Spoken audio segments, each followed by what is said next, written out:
There's a part of the Bible that almost everyone skips.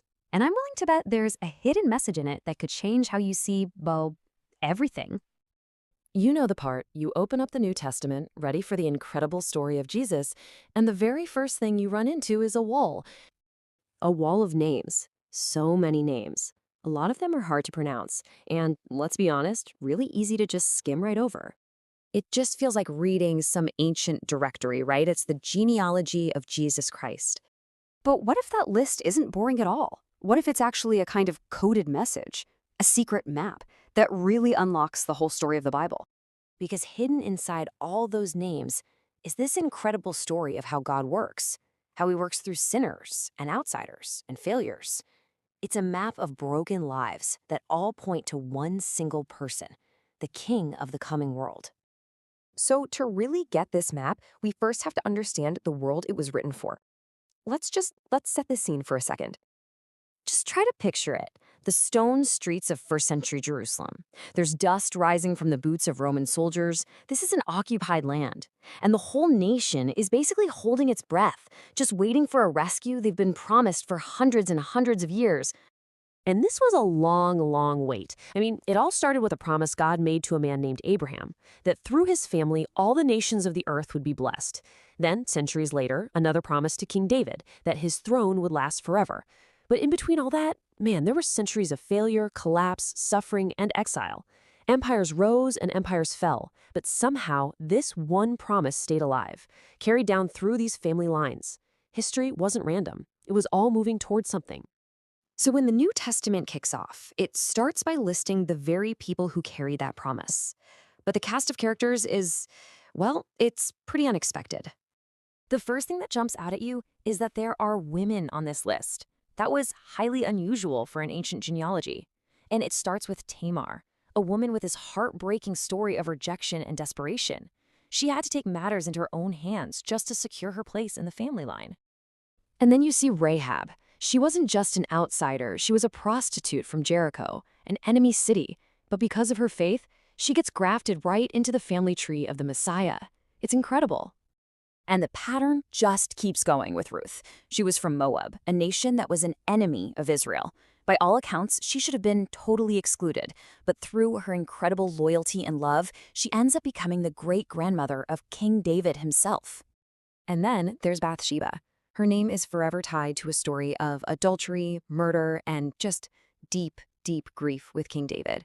It's a story of profound sin, and yet there she is, right in the lineage of Jesus. So this makes one thing just brilliantly clear. This is not some polished, perfect family tree full of saints. No way. It's messy, it's broken. And that's the whole point. Jesus didn't come from a perfect line, because he came for imperfect people. What this genealogy really shows us is the central conflict that runs through all of human history, our constant failure, set right against God's unwavering faithfulness. Just look at the contrast. On one side, you've got humanity's story, these endless cycles of sin, national pride, corrupt kings, exiles. It just goes on and on. But on the other side, you see God's story unfolding right through the middle of it all, an unbroken promise, this persistent grace, and a redemptive plan that just keeps moving forward, no matter what we do. The world kept failing, but the promise never broke. So what does this all mean? Why would you structure a list this way? Well, because Matthew, the author, is being so intentional here. He even organizes the names into 3 sets of 14 generations, which is a big signal that this isn't just a random list. It's all designed to point to one person as the absolute center of all of history. And Matthew gives Jesus 2 very specific titles right at the beginning. He calls him the Son of David, which means he is the rightful, long-awaited king. And he calls him the Son of Abraham, which means he is the one who will finally fulfill that ancient promise to bring blessing and healing to the entire world. See, this genealogy isn't just trying to prove that Jesus is an important guy. It's making a much bigger claim. It's arguing that Jesus is the one central point that the entire story of humanity has been moving toward. Every generation, every failure, every broken person, it was all just the backdrop for his arrival. And this is where it becomes so personal. Because if God can take centuries of scandal and failure and brokenness and weave it into the greatest story of salvation ever told, then he can absolutely take the broken pieces of your story and weave them into something beautiful, something with purpose and with hope. But here's the thing. This list of names, it doesn't just point to the past. It also points to the future. It's not just a historical record, it's a prophecy. The message here is that the king who came into history through this messy, broken family line will one day return in glory. That throne promised to David, it's going to become a throne over all nations, and this single family line is going to expand into a worldwide kingdom. All of history, all of it, is moving toward a king. And what that means for you and me right here, right now, is that your story, no matter how messy or broken it might feel, is not an accident. It's not outside of God's redemptive plan. You are part of this story.